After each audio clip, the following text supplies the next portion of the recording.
तो चलिए, आज एक बहुत पुरानी कहानी में चलते हैं। ये कहानी है हिम्मत की, अक्ल की और एक ऐसे इंसान की जो अकेले ही एक बहुत बड़ी सल्तनत के सामने खड़ा हो गया। बात है आज से, सोचिए 4000 साल से भी ज्यादा पुरानी। उस जमाने की जो सुपर पावर थी, यानी बेबीलोनियन साम्राज्य, उसके बिल्कुल दिल में एक शहर था, बाबेल। पर वो सिर्फ एक शहर नहीं था, बल्कि जादू टोने और अंधविश्वास का एक बड़ा गढ़ था। और ऐसी जगह पर एक लड़के ने कुछ ऐसे सवाल पूछने शुरू कर दिए जो सब कुछ हिलाकर रख सकते थे। उसका नाम था इब्राहिम, एक ऐसा नौजवान जिसे दुनिया अपने आसपास के लोगों से बिल्कुल अलग नजर आती थी। तो चलिए थोड़ा उस दौर को समझते हैं।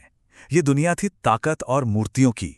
ये काल्डियन सभ्यता का समय था, जिस पर एक जालिम राजा निम्रूद का राज था, जिसने खुद को ही भगवान घोषित कर दिया था। और सबसे बड़ी विडंबना या कहें आयरनी ये थी कि इब्राहिम का जन्म उसी सिस्टम के बिल्कुल सेंटर में हुआ था जिसे वो चैलेंज करने वाले थे। उनके पिता आजर कोई और नहीं बल्कि राजा निम्रूद के सबसे बड़े पुजारी थे। सोचिए, वो उसी घर में पले बढ़े जहां मूर्तियों की पूजा सबसे ज्यादा होती थी। जब इब्राहिम नौजवान हुए तो उन्होंने अपना मिशन शुरू किया, और सबसे पहले किससे? अपने ही पिता से। यहीं पर तर्क और परंपरा की पहली जबरदस्त टक्कर हुई।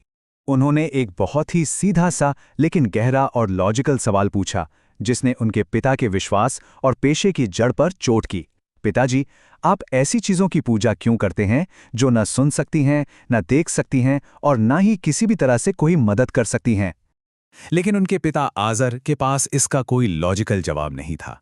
जवाब में था तो सिर्फ गुस्सा, धमकी, और नतीजा, उन्हें घर से निकाल दिया गया।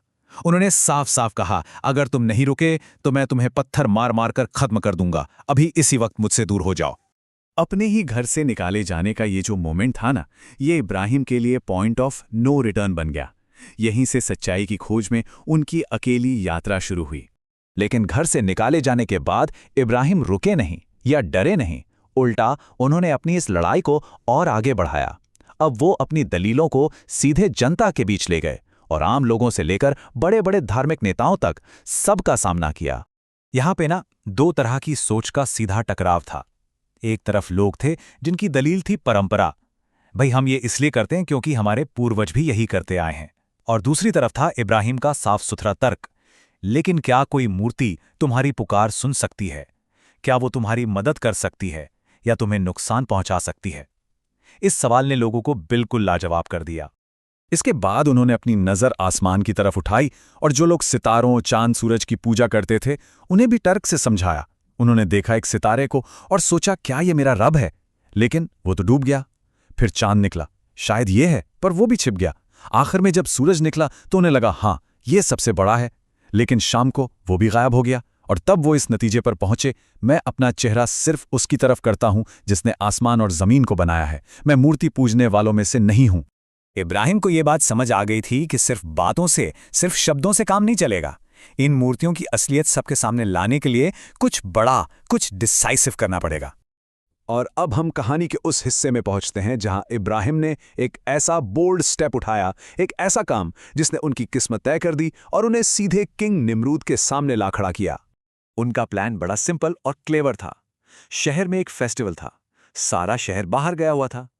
इब्राहिम ने बीमार होने का बहाना किया और पीछे रुक गए।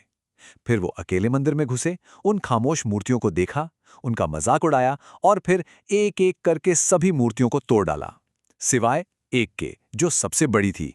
जब लोग वापस आए और ये मंजर देखा तो गुस्से में इब्राहिम से पूछा। इब्राहिम का जवाब क्या कमाल का था। उन्होंने कहा, ये सब उस बड़ी वाली मूर्ति ने किया है, उसी से पूछ लो। अब सोचिए, इस एक जवाब ने उन लोगों को खुद अपने मुंह से ये कहने पर मजबूर कर दिया कि उनकी मूर्तियां तो बोल ही नहीं सकती। इसके बाद जो होना था वही हुआ।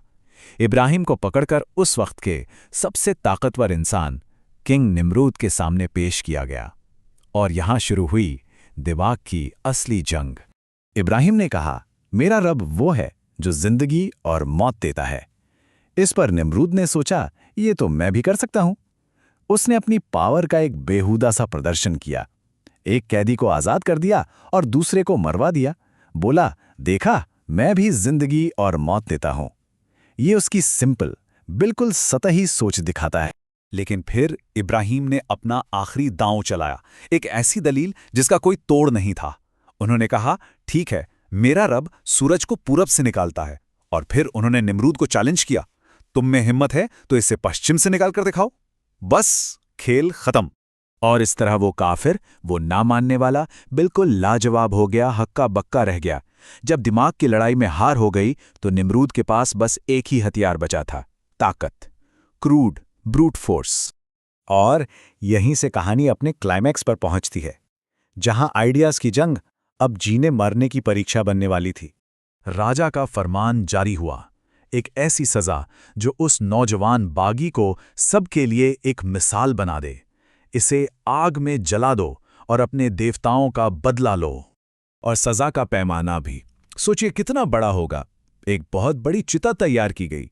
कहते हैं वो 40 दिन तक जलती रही। एक ऐसी आग जिसे पूरे बेबीलोन से देखा जा सकता था। सब कुछ सिर्फ एक इंसान को खामोश करने के लिए। तो आखिर में सवाल ये उठता है, जब उन्हें उन भड़कती हुई लपटों की तरफ फेंका जा रहा था, उस वक्त उनका आखिरी यकीन क्या था? मौत को सामने देखकर भी उनके उस अटूट विश्वास की वजह क्या थी?